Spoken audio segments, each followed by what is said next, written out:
Shalom Bapak Ibu, saudara kasih dalam Tuhan, haleluya, kita bersyukur bisa kembali memasuki hari Senin.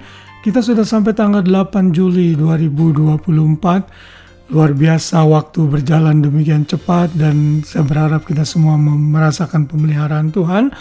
Dan saya kembali mengingatkan kalau saudara diberkati dengan renungan ini, bagikan dan forward kepada sebanyak mungkin orang.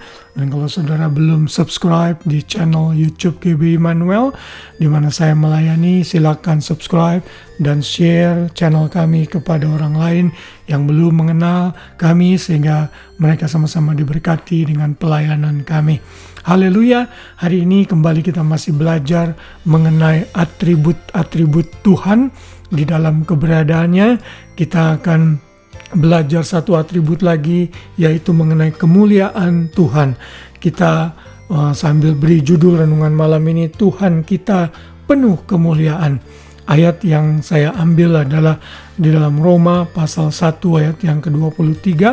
Mereka menggantikan kemuliaan Allah yang tidak fana dengan gambaran yang mirip dengan manusia yang fana, burung-burung, binatang-binatang yang berkaki empat, atau binatang-binatang yang menjalar. Di dalam ayat ini Paulus memberikan penjelasan mengenai hukuman Allah atas kefasikan dan kelaliman manusia yang berusaha menolak kebenaran Tuhan dan menggantikan penyembahan kepada Tuhan yang benar dan penuh kemuliaan itu dengan ciptaan-ciptaan Tuhan, burung-burung, manusia, binatang, ciptaan-ciptaan yang lainnya dijadikan barang atau objek penyembahan dari mereka. Tentunya Tuhan tidak senang karena hanya di dalam Tuhan yang dinyatakan di dalam Alkitablah Tuhan yang penuh kemuliaan, dan Tuhan yang penuh kemuliaan itulah Tuhan yang layak disembah dan dipuji. Kemuliaan manusia itu bersifat terbatas.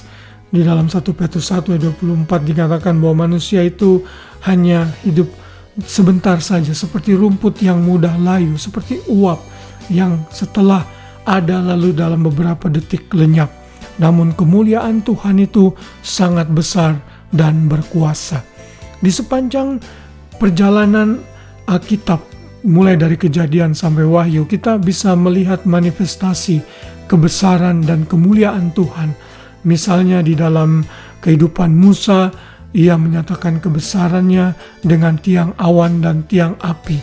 Tuhan menyatakan kemuliaannya dengan berbagai macam manifestasi yang ditunjukkan kepada orang-orang Israel pada saat itu.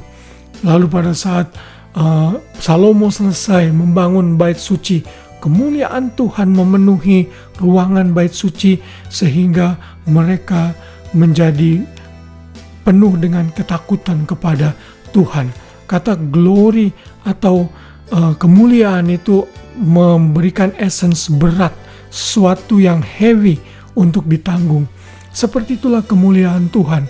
Lalu kalau kita masuk ke perjanjian lama, ke perjanjian baru maksud saya, kemuliaan Tuhan tergambar dan terlihat di dalam Yesus Kristus, anak tunggal Bapa. Di dalam Yohanes 1 ayat 14, di situ dinyatakan firman itu telah menjadi manusia dan diam di antara kita. Kita sudah melihat kemuliaan, yaitu kemuliaan sebagai anak tunggal Bapa, penuh kasih karunia dan kebenaran. Ya, di dalam perjanjian baru kemuliaan Tuhan itu dinyatakan di dalam diri Kristus, dan karena itulah hanya Tuhan saja yang layak menerima kemuliaan, kuasa sampai selama-lamanya. Jangan menggantikan Tuhan dengan hal-hal lain yang kelihatannya lebih mulia, tetapi sesungguhnya mereka hanya ciptaan. Tuhan kita sajalah yang layak ditinggikan dan diagungkan. Kemuliaan Tuhan tidak bisa digantikan atau ditukar atau dibeli dengan hal-hal yang lain. Hanya kemuliaan Tuhan saja yang patut kita agungkan. Kalau kita sudah mengerti bahwa Tuhan kita adalah Tuhan yang penuh kemuliaan, maka kita pun harus termotivasi untuk hidup memuliakan Tuhan di dalam seluruh keberadaan kita. Kita harus sadar bahwa hidup kita ini adalah kitab yang terbuka, yang memancarkan kasih Tuhan. Karena itu jangan pernah mempermalukan nama Tuhan, tapi hiduplah sebagai anak-anak terang yang membawa pesan dari Tuhan agar kita hidup memuliakan Tuhan. Saat kita hidup dengan cara seperti ini, maka suatu hari kelak kita akan menerima upah yang besar di sorga. Di kerajaan sorga nanti, kita akan benar-benar melihat kemuliaan Tuhan. Dan kitab Wahyu menggambarkan bagaimana kota Yerusalem baru, tempat kita berdiam, itu penuh dengan kemuliaan. Bahkan lantainya itu dari emas, fondasi-fondasinya terbuat dari batu-batu berharga.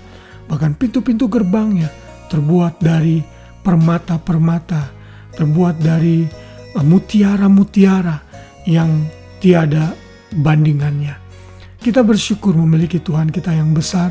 Karena itu marilah kita hidup memuliakan Tuhan. Jangan pernah mencuri kemuliaan Tuhan dan mengambil tempat diri kita untuk memuliakan diri sendiri. Kita harus sadar dan benar-benar mengerti bahwa segala kemuliaan itu hanya untuk Tuhan saja. Biar kasih Tuhan dan kemurahan Tuhan melingkupi kita senantiasa. Biar sepanjang malam sebelum kita tidur ini, kita diingatkan apa yang harus saya lakukan agar hidup saya merefleksikan kemuliaan Tuhan. Sehingga melalui hidup saya, orang bisa melihat kemuliaan Kristus nyata di dalam kita. Dan cara terbaik kalau saudara ingin menyatakan kemuliaan Tuhan, beritakan Injil kepada orang.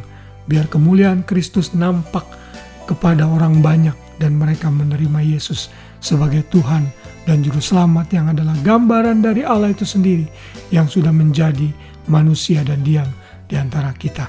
Selamat malam, selamat beristirahat. Biar kita tidur dalam naungan Tuhan yang Maha Tinggi. Kita bisa tidur dengan nyenyak, percaya berkat-berkat tercurah, berkat-berkat Tuhan tercurah saat kita sedang tertidur. Dan besok pagi kita boleh bangun dan kekuatan yang baru dari Tuhan. Selamat beristirahat dan selamat malam. Tuhan memberkati kita semua. Shalom.